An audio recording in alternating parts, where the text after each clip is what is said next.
Hey, Real Nerds listeners, there's many ways you can interact with the Real Nerds podcast. You can email us at realnerds@gmail.com.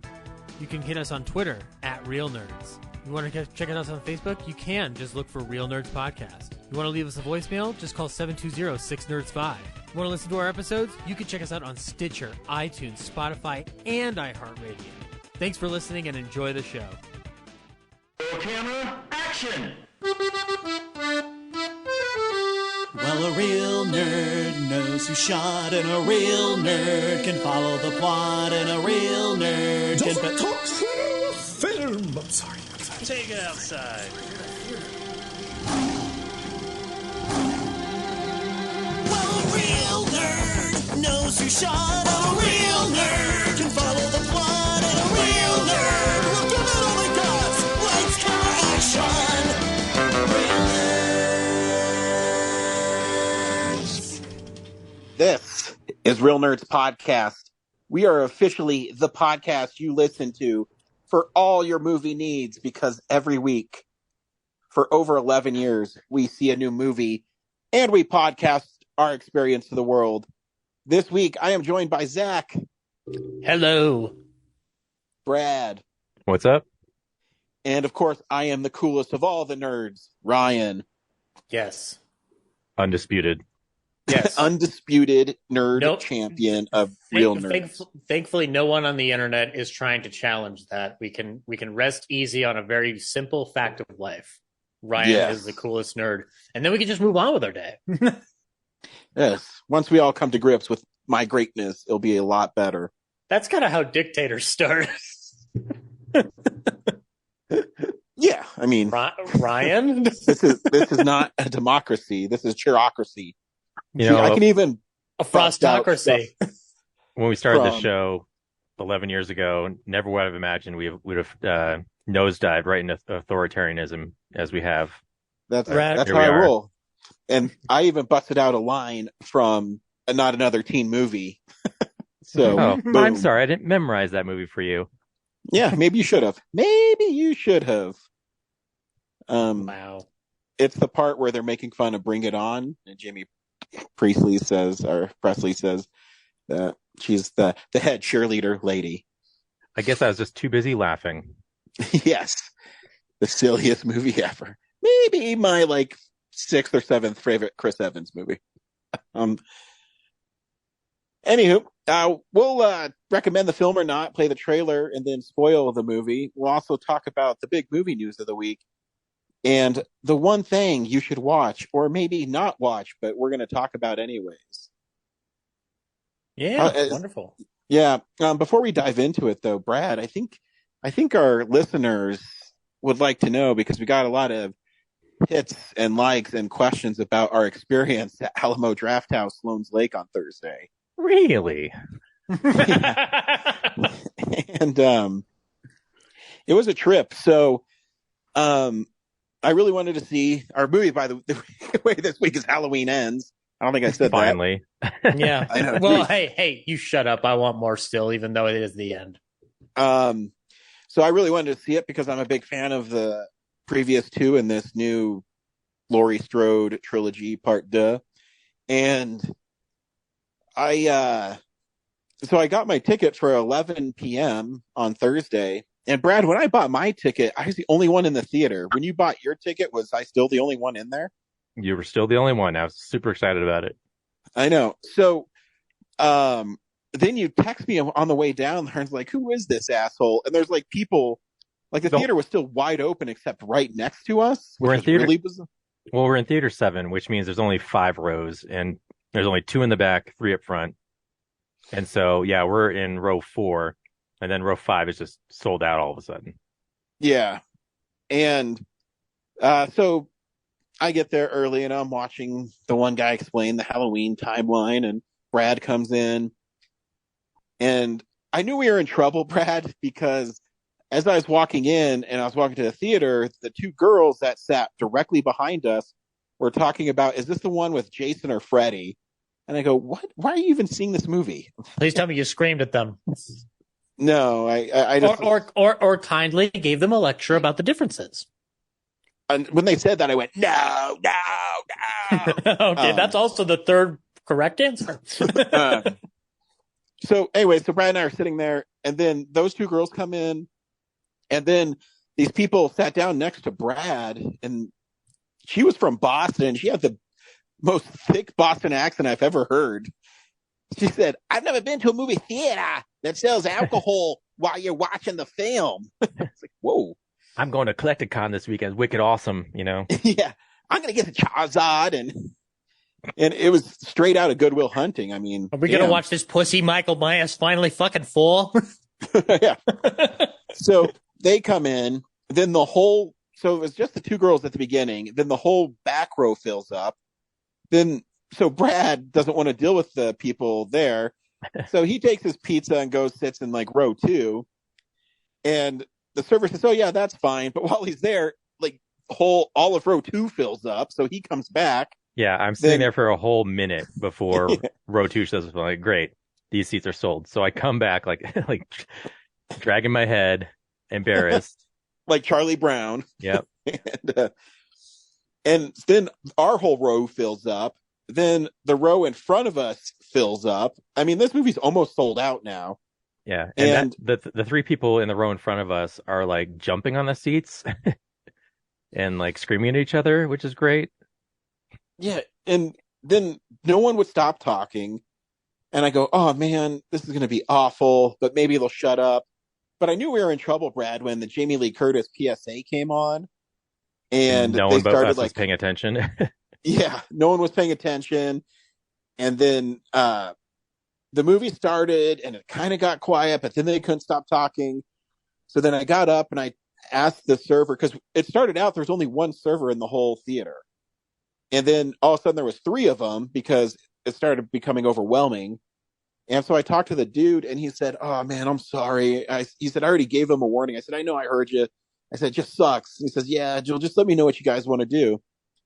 So I said, okay, I'll try to watch it. So we sit down and the moment at the beginning happens that's pretty graphic. And everybody goes, so they're quiet for like a minute. Then that happens and then they don't shut up. And I look at Brad and says, Brad, we need to get out of here. I can't do this.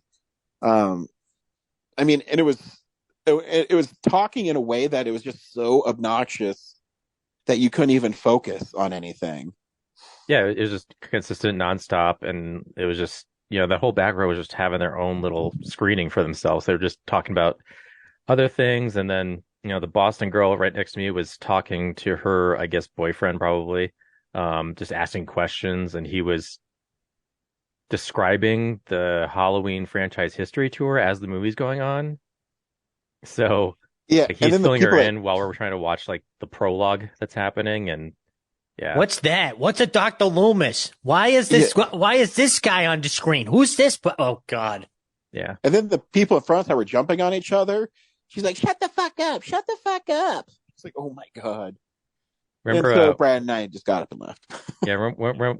When I was checking in on the seating chart, I commented there's that one dude in the top left or the row 1, like far left corner. And I was like, I'm so jealous of him.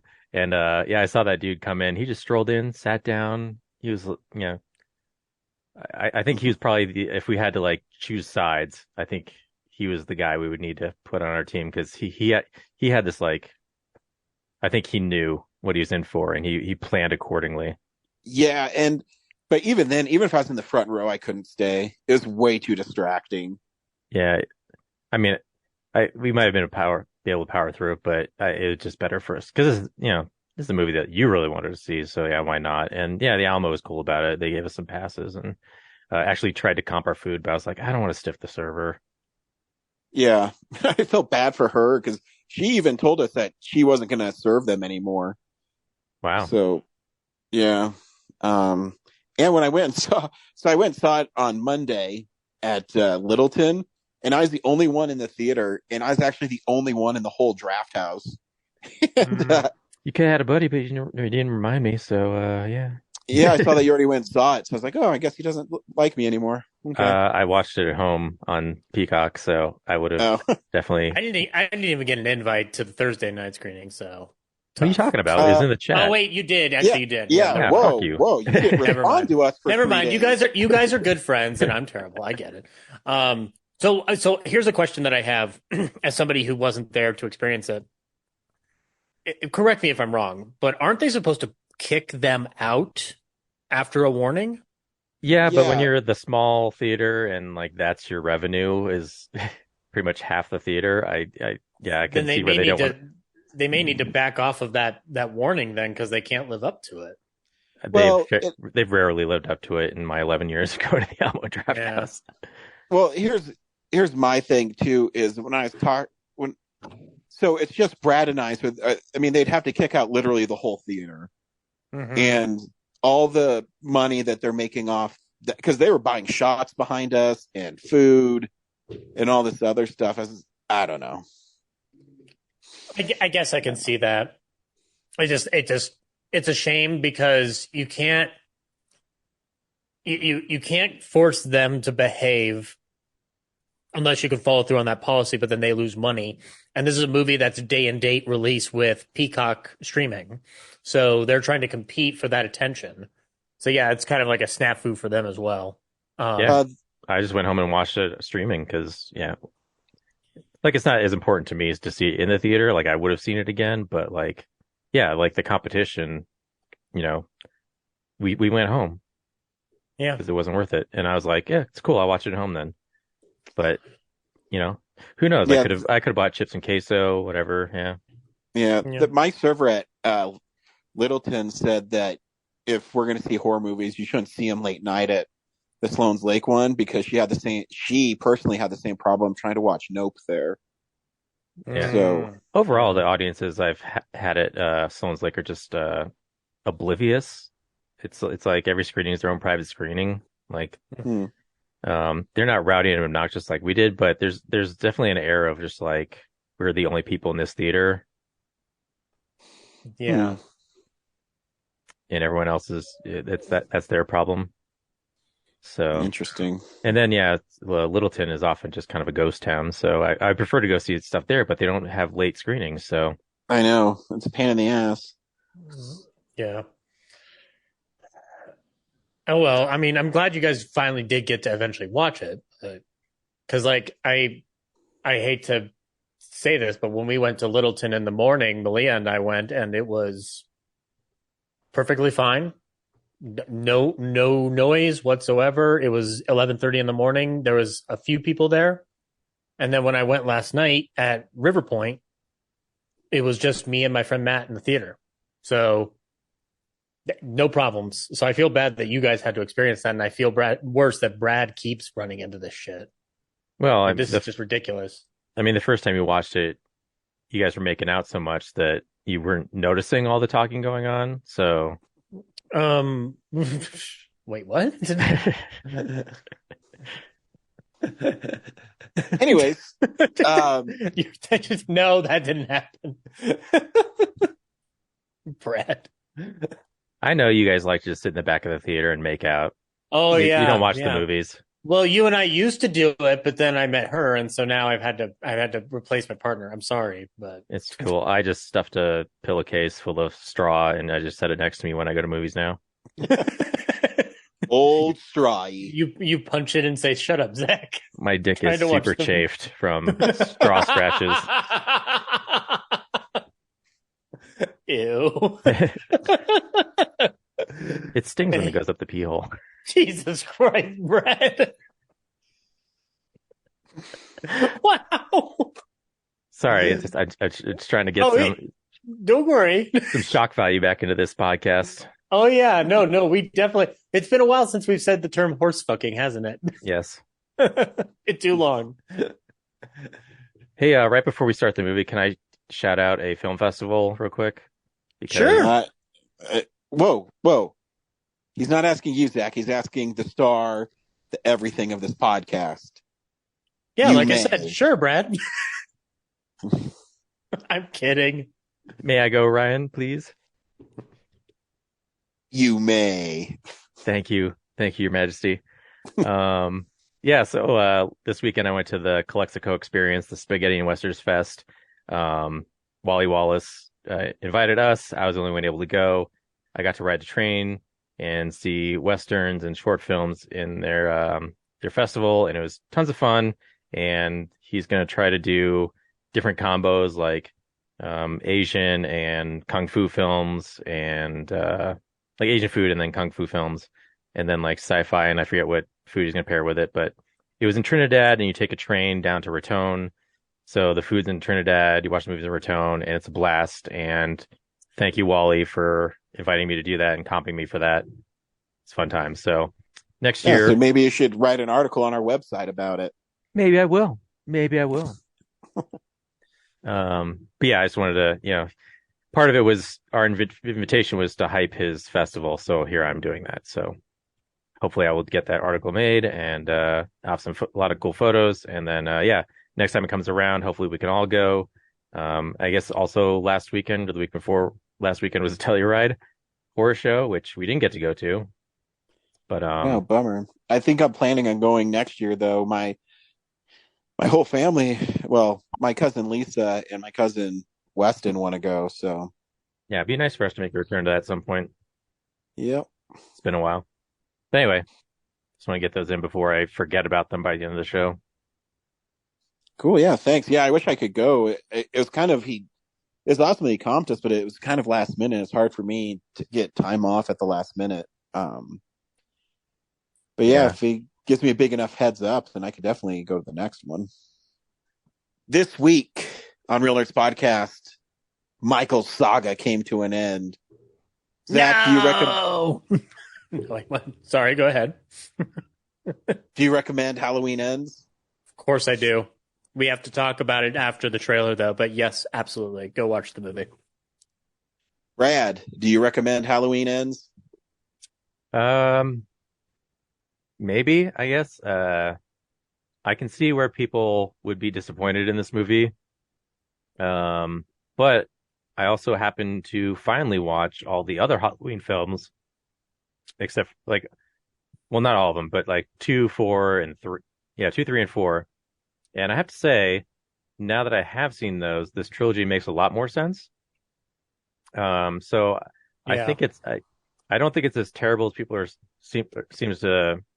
people seem to be saying about it, but I also see what they were trying to do. So, it's fine.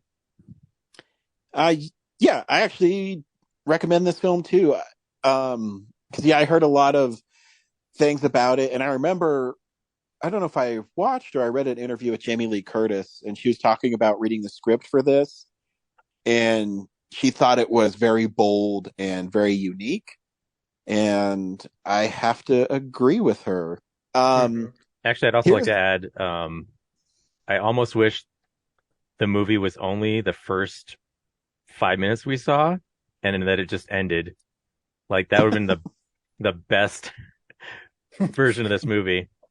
Everything else after that, I was kind of like, it's fine. But that prologue hooked me. Yeah, I agree. Yeah. Here's the trailer for Halloween Ends. It's been 4 years since Michael Myers vanished without a trace. Hello.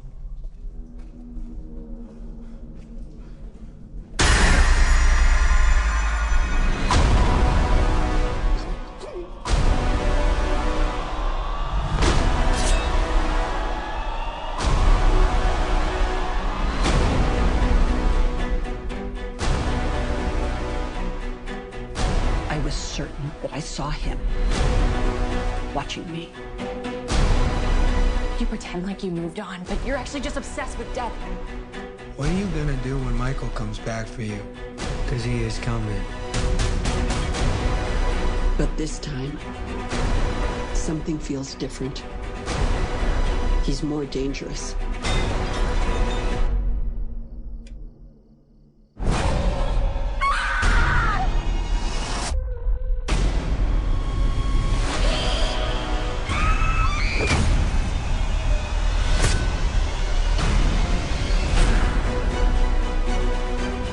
He killed my daughter. But tonight, I will kill him. Come and get me.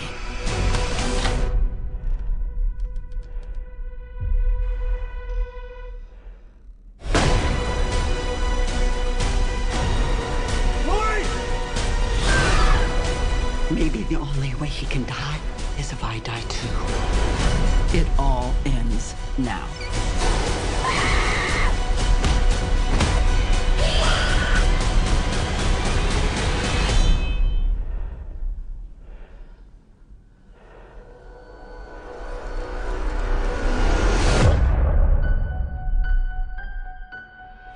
You came here to kill me, so do it.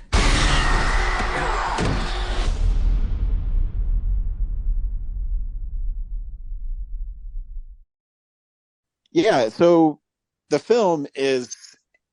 prologue takes place a year after Michael's rampage in Halloween Kills. And the prologue is with this kid named Corey Cunningham as a last minute babysitter for this little shit rag, Jeremy.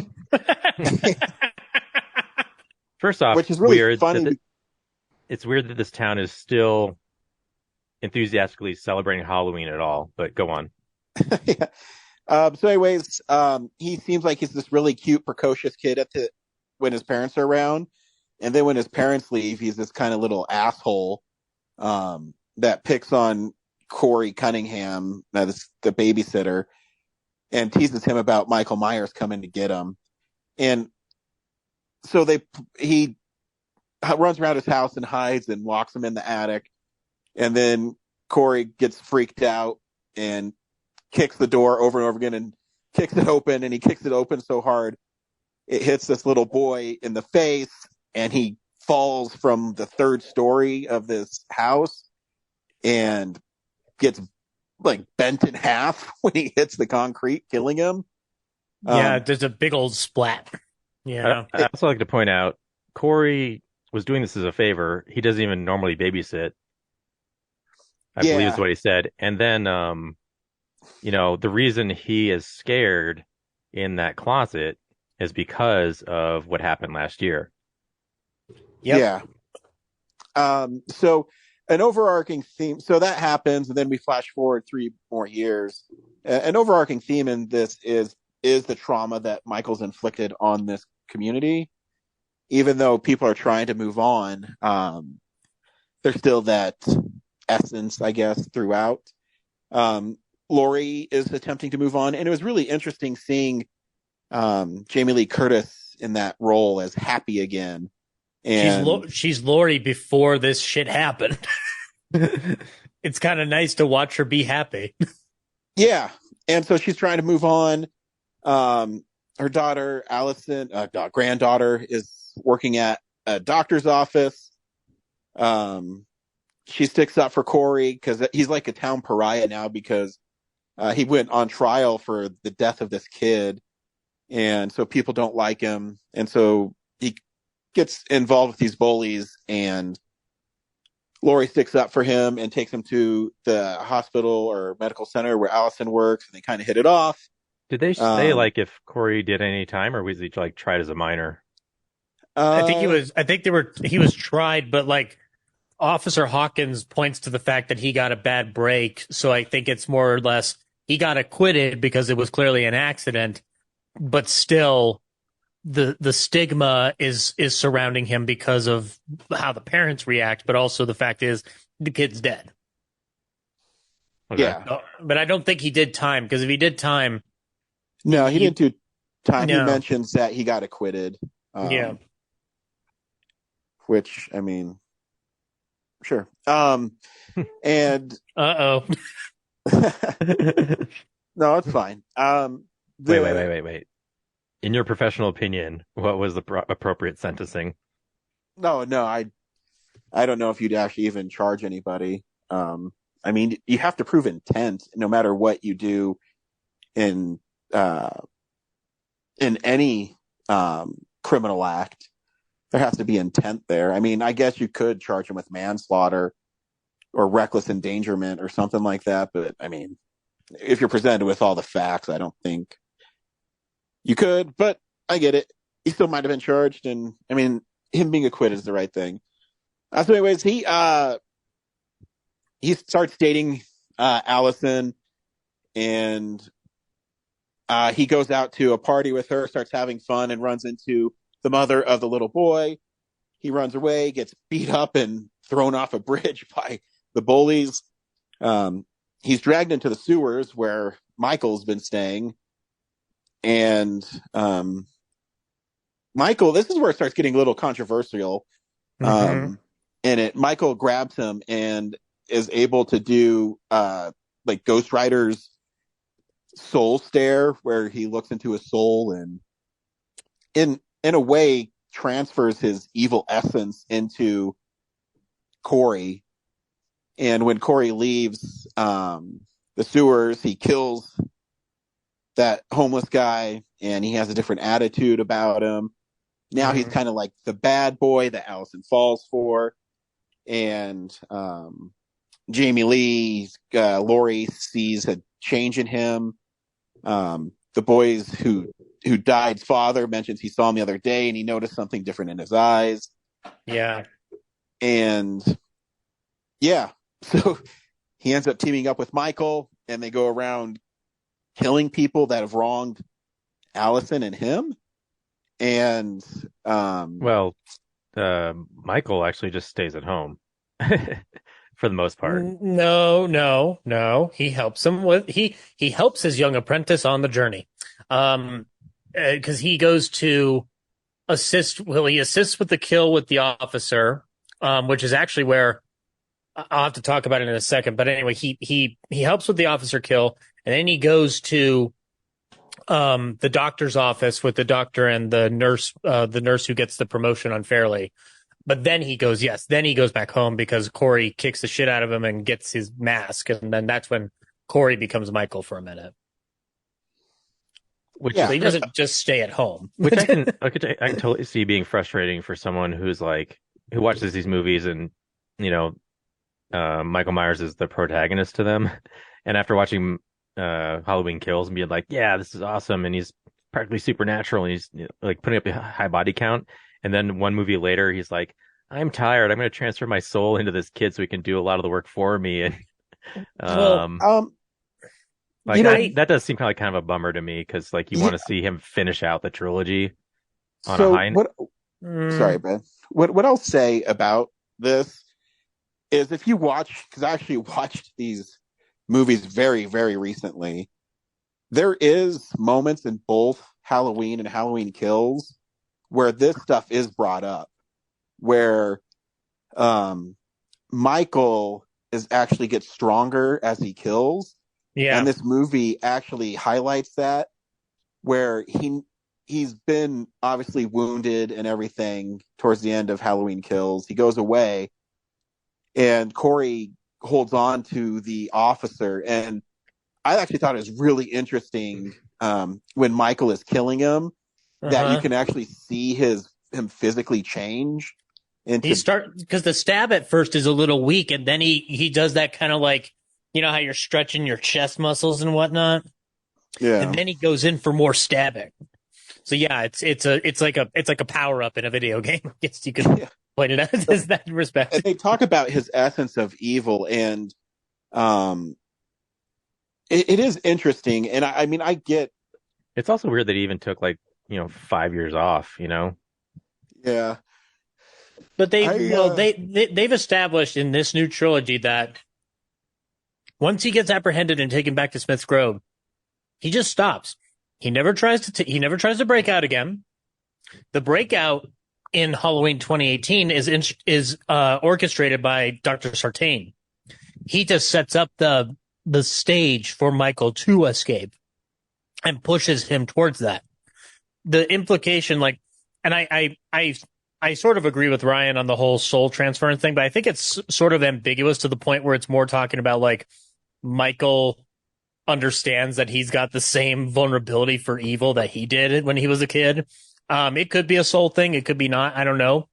The point being is that it's not about just killing because he wants to. There's a lot of certain situations where Michael is kind of put in the exact position to start killing again. It's Dr. Sartain in the first one. In the second one, he's pissed because he was left to die in that fire. And then in this one, it's Corey pushing him. Teach me how to embrace what you have. And it's a kid who hasn't come to terms with his fucking trauma. And then rather than doing it in a healthy manner, he's turning to the manifestation of pure evil itself, the shape. It's so in weird, a though. sense, It's so weird that 1,825 days go by and he's just like, whatever happened to that Laurie chick? Should I go do something? Should I go kill again? After almost 2,000 days, he's just like, no. turns the rats in the sewers. What do you think, buddy? And Chippy, what do you think? I have no murderous impulses for the first time in a while. Yeah. Well, I mean, he didn't do anything for 40 years. Well, he was So- locked up, so like there was always the threat of, he was either chained down or he had like the threat of like being killed. But I But now he's free, so it's just weird that he had nothing standing in his way, and he's just like, you know what? I'm going to take a vacation. Yeah. Yeah, if I had to point to one, the only thing I was disappointed in this film is how insane Halloween Kills was, with the killing. I mean, it's... Yeah, this guy will kill anybody for any reason. And again, he's just like, yep, time to take a break.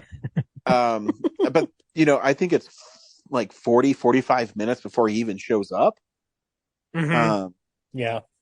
And the guy they got to play Corey he's a fine actor, but he's not physically imposing like Michael Myers.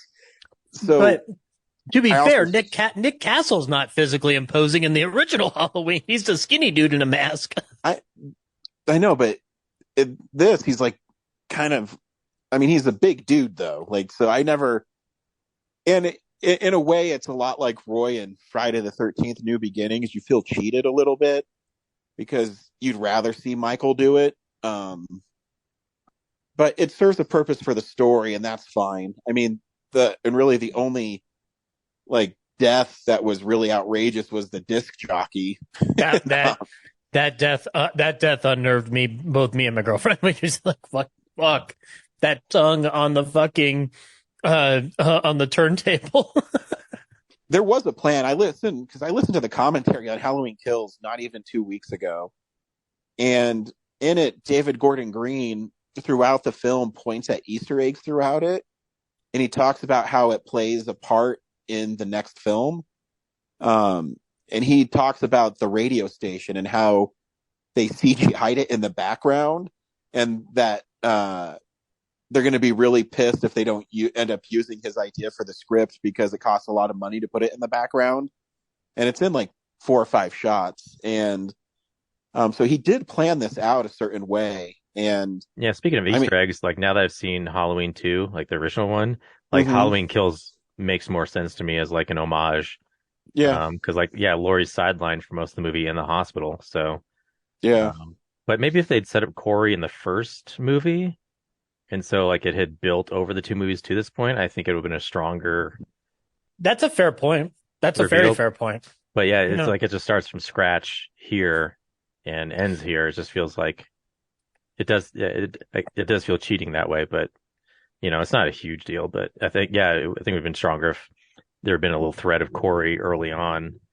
And I think too, I mean, honestly, I think the last bit of Laurie killing Michael is really cool. Yeah. Oh yeah. It's funny with all her traps and everything. Like the final fight is really just down to like another fight in the kitchen, but it's just like the bare bones essentials. Yeah, I honestly think that there's a lot more to it. The trailer has a lot more in it that wasn't in this film, the final cut. So I have a feeling the extended cut's going to have quite a bit more in it. Yeah. Also, mad props for finally throwing the villain in the wood chipper. Like I know, the car grinder. Yeah, fuck. Yeah, that was great. Of any horror movies, you always want to see them just like, dude, cut his head off or something. And this one went the extra mile and just completely grinded him into paste. Just like, no, we're gonna make sure this is very fucking clear. Yeah, the only way this guy's coming back is if he gets possessed by a demon and reassembled Jason style. That would be great, but terrible at the same time. For Michael, for Jason, it works, not for Michael. Can I share a big thought that has been boiling in me since I've watched this 2 times? the Kills is a Michael Myers movie. Would we agree with that? It's pretty much a Michael Myers movie. Yeah. Like, it centers mostly on him. This is a Laurie Strode movie. Yes, there's Corey in it, and yes, it's a Corey story, but this is a movie about Laurie finding closure and then being re-triggered by her trauma. And I like that this movie focuses a little bit more on Laurie and her interaction with people than necessarily focusing on her ghosts of the past in the form of Michael. We said what we needed to say about Michael and Kills, and it's kind of weird to me that people are bashing it for not having enough Michael when it's just like, well, I mean, this trilogy was always set up to make Michael mean and terrifying again, and as a result, if you're rooting for Michael to kill, that says something about you. Because like it's this trilogy was designed to bring power back to the victims of slasher films, and I just found it weird how many people are just like, there's not enough Michael Myers in it. It's just like, then that's fine, but like you I know that you want more of that, and I would understand if they maybe tried to trim back the Corey thing a little bit and bring a little bit more Michael in the back half, but you got some Michael, but you're really there to focus on Laurie. This is to bring closure to Laurie. This is to end it. And the only argument that I have to make this film better is that fight sequence needs to be 10 to 15 minutes longer. I need a long, long fight. But outside of that, this is about what I wanted out of a Halloween film, is not just the end of Michael Myers. I wanted them to talk about the concept of evil and to kind of wipe through the slate of bad decisions that the franchise has had over the years, with curses and loopholes that Harvey Weinstein finds to keep Michael Myers alive. You know, this was exactly how I would have wanted it to end. Not point for point. I didn't expect the Corey thing, but I like how it examines trauma from a different angle, because we've been experiencing it through Laurie and her children and her child and her grandchild. And now we're experiencing the opposite end. What happens when somebody is pushed towards Michael Myers' way of living? And that's a dreadful thought. This movie is a good horror movie in the sense that it's filled with dread, not necessarily the terror that was in Kills. It's filled with dread. Like, this movie is very depressing in a lot of respects, because you can't believe that Corey is somebody that Allison would want to date, until you realize that because she's going through her own form of trauma and trying to heal, this is like, she's kind of trying to latch on to something close, because she's literally lost everybody close to her mother, her father, her boyfriend, her friends. She's going through the stages of grief that Laurie has already gone through for the last 45 years. So I felt that this film perfectly encapsulated that and made it about the victims and not about the killer. But I get it. I know why people are upset. It's not a traditional Halloween movie, but I think that that's kind of a benefit in its corner, because you kind of got your ultimate Halloween movie last year with Kills. And if I recall correctly, everybody bitched about it.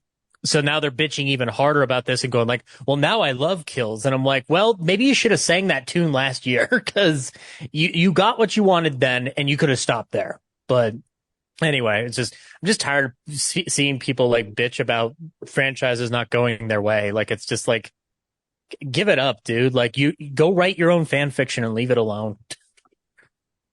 Yeah, it's, as long as people have a voice, it's going to, and the internet lets people be that way.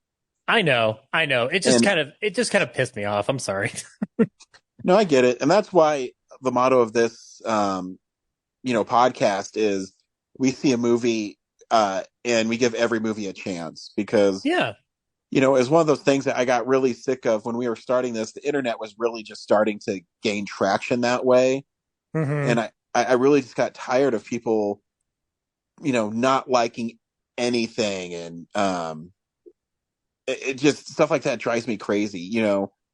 I don't like this because, this one character made this one choice, and so the whole movie for me is ruined.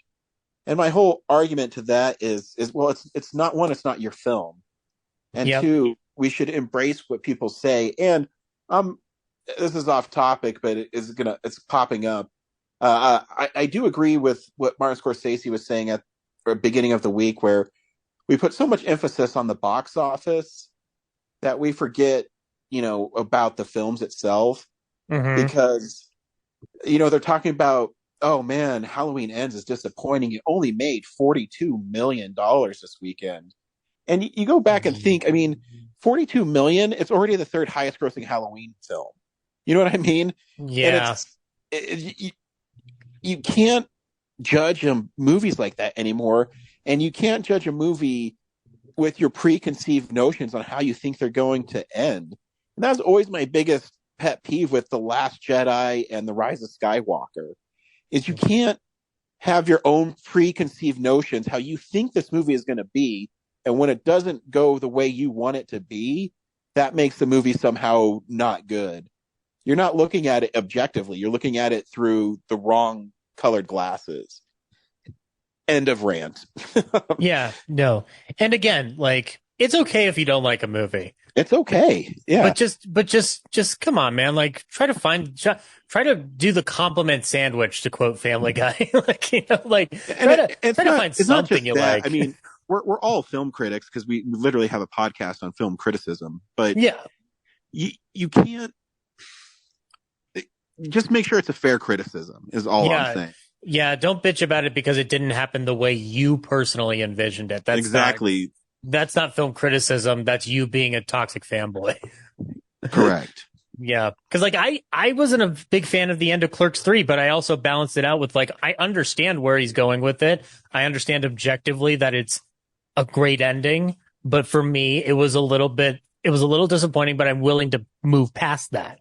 It's just like you try to, like, clarify your statement and instead of just going like, well, there's not enough Michael Myers and it's just Corey the movie. And it's just like, yeah, well, at least Michael's in the movie. It could be Friday the 13th part 5 where Jason's literally not in the movie at all. Yeah.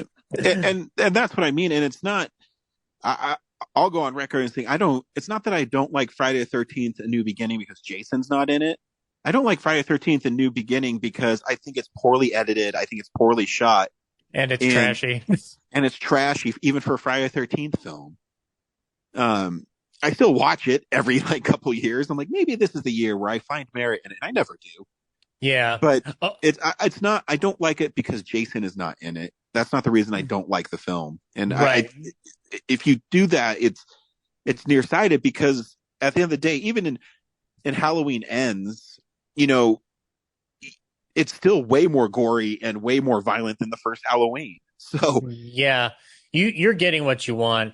And I'll say, like, the point of, what's funny? I didn't realize that this would be the image that would stick with me the most.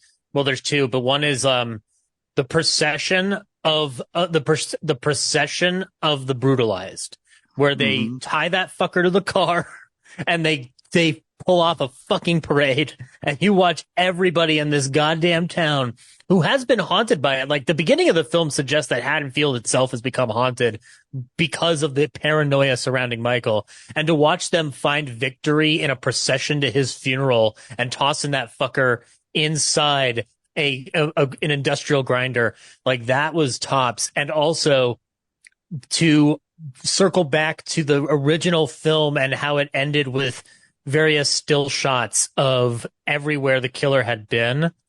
And we do the same on Peaceful Tranquility, no music. And the only indication of Michael's presence is that mask on the coffee table. I thought it was just beautiful way to end this trilogy. It just fucking so nailed it. And to have Don't Fear the Reaper at the end was the cherry on top. But yeah, I liked it a lot. And the font is from Halloween 3 Season of the Witch, which I thought was cute. Love it. Yeah. This is the big news story of the week. It's real news. We were talking a lot about Friday the 13th in the middle of our Halloween discussion, which seems like sacrilege. Little jab at Ryan today. But well, the Friday the 13th world is just as fun as the Halloween world. And today, this week, we lost one of its greats, Ted White. who was our Jason in Friday the 13th final chapter, died at the age of 96. Yeah, I mean, he had a great life, though. I mean, not only I think he's one of the best Jasons, hands down. Mm-hmm. He also was a stunt man for John Wayne and Clark Gable. And I mean, talk about living a good life. He did stunts for Creature from the Black Lagoon, Giant, Rio Bravo, Planet of the Apes, the remake of King Kong, Escape from New York, Roadhouse. This guy had fucking credentials. Like, I think I recall them talking about his legacy in the Crystal Lakes Memories ones. Like, everybody was going like, this guy's worked with everybody. Like, it was impressive to have him on the set. And he also was uncredited because he hated what he was doing in the final chapter. But then there's a great interview with him. Man, I don't know if I have so many Friday 13 documentaries. I don't know if it's in His Name is Jason or the Scream Factory one. But he talks about that he wasn't a fan, but then he started getting invited to all these conventions and all the fans really started, like reaching out to him and having fun. And he started embracing it. And so it's kind of a cool, come back to it. That seems like what Betsy Palmer went through, because at first she kind of like negated it and then she started embracing it. Like, because I understand to a certain extent with Betsy Palmer, because it is kind of just like, why are people coming up to me and congratulating me for being the perfect mother? And you're just like, yeah, that is kind of weird. But just go with it. Just go with it, Betsy. Ted White, though, I'm glad he found appreciation for the series, because like Friday the 13th is a cinematic legacy. Like, it's nothing to sneeze at, and to be a part of it in any capacity. I mean, Kane Hodder's the cream of the crop Jason for most people, but there's like 4 or 5 other people that preceded him. So, you've got a full legacy of people who have inhabited that character. I think that's more people portraying one person, one killer in a movie setting, apart from maybe the Halloween series and maybe playing the Frankenstein monster over the last 80 to 90 years, Yeah. Yeah, it's a treat. I agree. And then the only other, there was another death, though, a very big one. For people in the Harry Potter world, our beloved Hagrid has passed away. Robbie Coltrane has died at the age of 72. He was a recognizable figure in British film and television prior to his break. I don't know if this is, but his breakout role is not really Hagrid necessarily, because he had a career prior. I mean, he was in Kenneth Branagh's Henry V as Falstaff. He was on the sketch comedy series Al Fresco. He was in the ITV series Cracker. He was Valentin Sukovsky in Goldeneye. Bleh, sorry. And he's also in Brave and Great Expectations. He had a very wonderful career. But I think I didn't watch the special yet, but apparently at the 20th anniversary special, he was saying like, well, I mean, I'm going to be gone, but people are going to be able to turn on the television and watch Harry Potter, and Hagrid will be on, and they'll remember me that way. And it's like, that's kind of like a beautiful, beautiful way to look at what you contributed to that world. And it's like, I mean, out of all his performances, I always go back to Chamber of Secrets, because that's kind of secretly the Hagrid movie, because of how his history ties into the Chamber of Secrets. And literally the end of the movie is, it wouldn't be Hogwarts without you, Hagrid. Like, he's the heart of Harry Potter. Mm-hmm. Yeah. He's actually like one of the most iconic images in the first movie, in the first like 10 minutes, apart from Dumbledore taking all the light out of the street lamps, is literally Robbie Coltrane riding in on a flying motorcycle to be like, here's your baby. But yeah, Robbie Coltrane and Ted White will both be missed in film land. And that's news. I thought you were going to say Angela Lansbury for the second one. I thought you guys would have already talked about that. Was that last week? I thought it was this week. I thought it was last week. Well, she won't be the guest on our podcast. Now, hold on. We'll settle this. Angela Lansbury, the legendary Angela Lansbury, died. And if everybody is not singing Substitutionary Locomotion this week, then you're all fucking terrible people. But yeah, Murder, She Wrote, Bed Knobs and Broomsticks. She's in a lot of Golden Age Hollywood from the era. When do you think the first time you saw Angela Lansbury in anything was? Would it have been Murder, She Wrote, or would it have been Bed Knobs and Broomsticks? Yeah, mine's. Sorry, Brad. Go ahead. Mine's probably the voice in Beauty and the Beast. So. Oh, that's true. Yeah, Miss the teapot. Yeah. Did my freaking joke go over your head, Zach? What? I said she won't be our guest on this podcast Oh, because there's God. a song in Beauty and the Beast called "Be Our Guest." Ryan, I need to give you that Real Nerds Gold membership card that you gave to me. What's your address so that I can send it back? Yeah. Mine's definitely Bed Knobs and Broomsticks, and then Murder, She Wrote. My grandma Donna loved Bed Knobs and Broomsticks and Murder, She Wrote, so that's where I know her from. Yeah, I think the first time that I noticed her as a grandiose actor was The Manchurian Candidate, because she is terrifying in that movie as the mother. It is a sinister performance from her, hands down. If anybody here hasn't seen the original Manchurian Candidate, stop what you're doing and go try to watch it. It's one of the best Frank Sinatra movies, let alone one of the best Angela Lansbury performances you'll ever see. Yeah, and Bed Knobs and Broomsticks. It's a witch fighting Nazis. How can you not love that? It's a masterpiece in that respect. Totally. Yeah. But for Golden Age Hollywood listeners, she's also in the original Gaslight in a smaller role. Not the original, but the one with Bergman. Till the Clouds Roll By, the picture of Dorian Gray, Ryan, she plays Sybil in it. So, Three Musketeers, The Court Jester with Danny Kaye. She worked through the gamut. She's one of our few remaining Hollywood icons from that era. So, shout out to Angela Lansbury. Totally.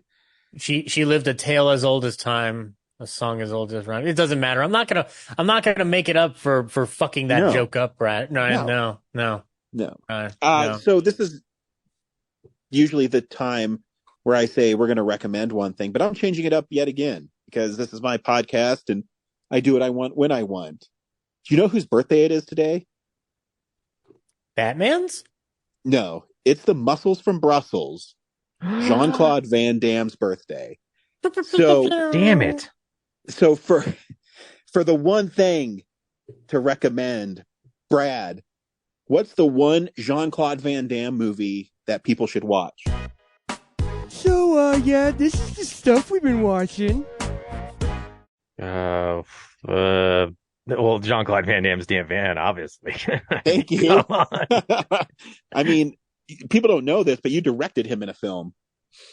Yeah, I sure did. And by directing, I mean you edited him into your film through green screen technology. I would say I edited him for sure. Not sure I gave him any direction, but I surely edited him. But other than that, if I had to pick a film, gosh, what to choose from?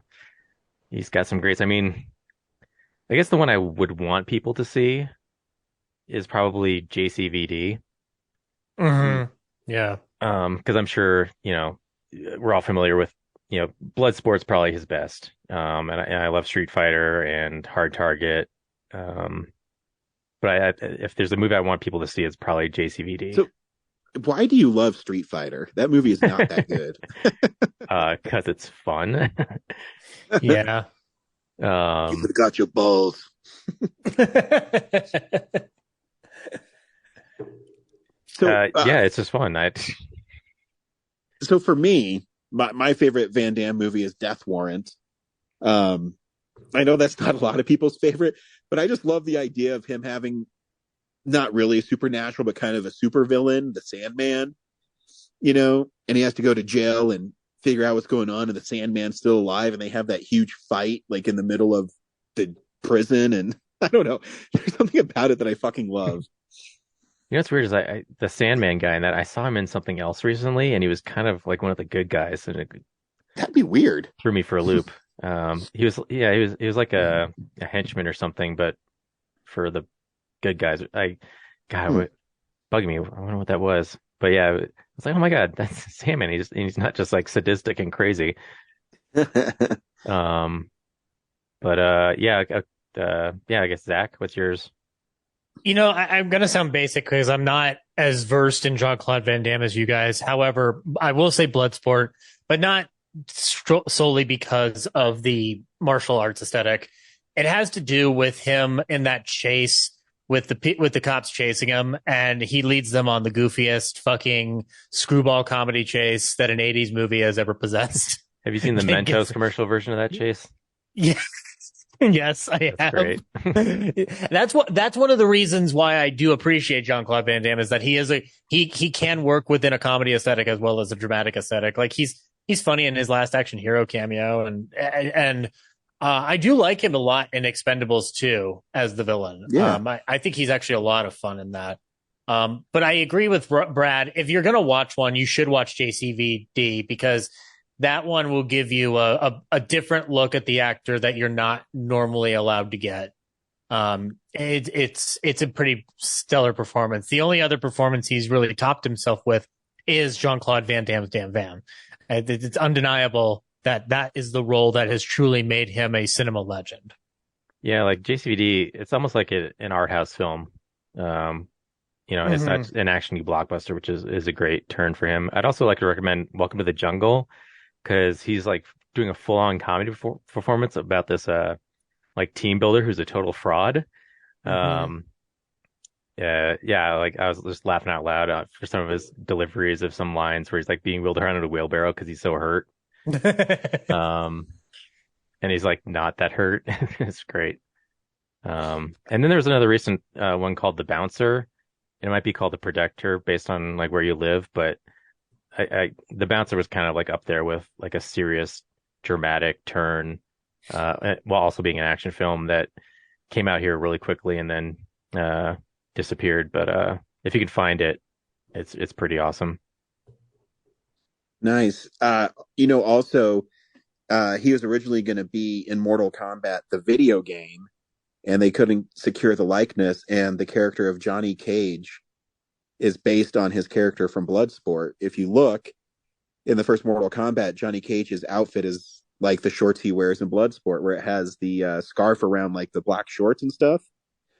So yeah, more trivia for you. Yeah, I'm looking at his filmography. I realize I've never seen Universal Soldier. I just got that Steelbook. Steelbook's awesome.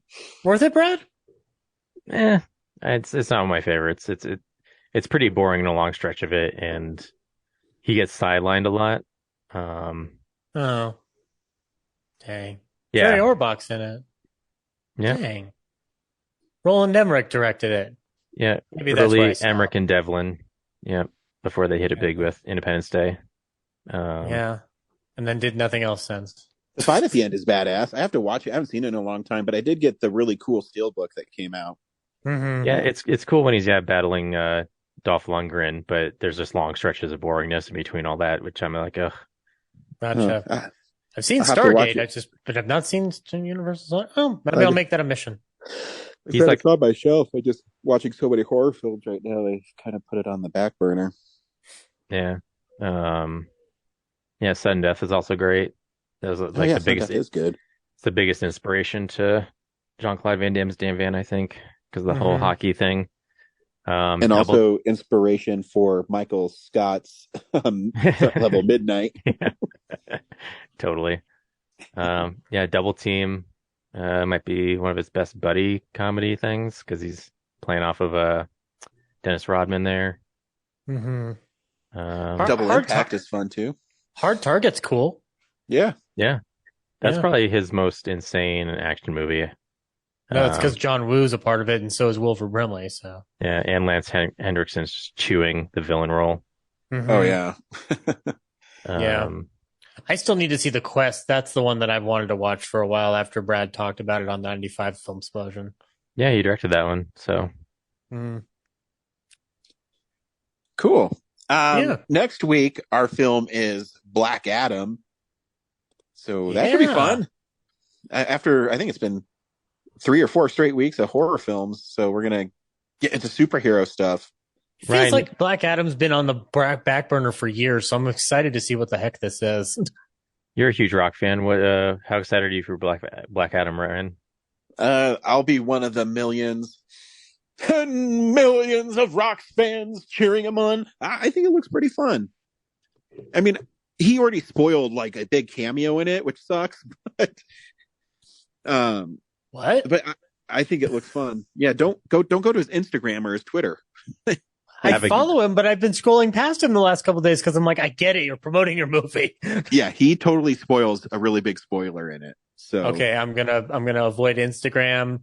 I'll just stick to Twitter. It's not like anybody's talking about anything on Twitter that's spoilers, right? He is. I have a guess, but don't spoil for me. No, I'm not gonna say anything. It sucks because when it's Spider-Man. Yeah, when you go on Twitter. And you look at things. So like I always check out Ed Boon and The Rock and a couple other things. I get alerts about them. And so I'm like, The Rock tweeted something, and I open it, it's like, motherfucker. But it's all right. He's getting people hyped, and I'm okay with it. So yeah, Black Adam. Wonderful. Thanks for being on the show. I'll talk to you guys next week. You will? Will you really? Yeah, we'll see. If you're lucky. Yeah. That doesn't seem definite. I'm going to need a definite answer. Also, get those 2012 lists together because we're coming up pretty quick on our Film Explosion 2012. Yep. You already got mine, right, Brad? It wouldn't hurt to send it to me again. Okay, I guess I can send it to you again. I almost got mine done. I'll just send it to you tonight. That'd be great because I think we'd be ready to go. Because I don't think Corinne's going to make it. She sent me a message, so. All right. Yep. Cool. Well, see you guys at the movies. Bye. All right. Bye. Well, a real nerd knows who shot, and a real nerd can follow the plot, and a real nerd will give it all they got. Lights, camera, action. Real nerds.